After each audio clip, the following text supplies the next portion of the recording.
welcome back to my channel. Last night was Newark Love Friday night meeting.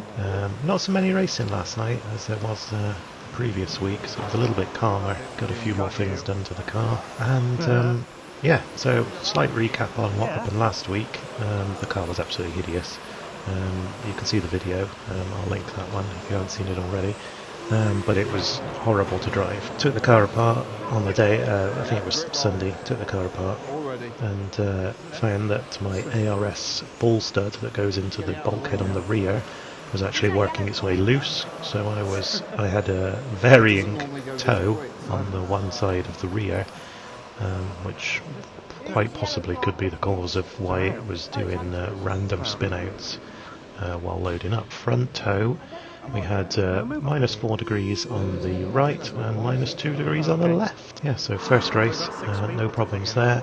Car was going good. It was still a little bit loose on the rear, into corners or on power. I do like the car to be stable on power. Gives you confidence in the car to come out of corners fast, carry speed fast. So I needed to trim that down. Played around with the geometry a little bit on the roll centres, just trying to tame that down. And then round 2 or 3 I lowered the diffs. I had been running them in the high position, put them down into the low position, and that pretty much transformed the car. Round 3 was a really nice run, just 0.51 seconds between my average and my best, so yeah, can't complain about that. That lined me up second on the grid overall, only a couple of seconds behind the pole man.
massively overconfigured.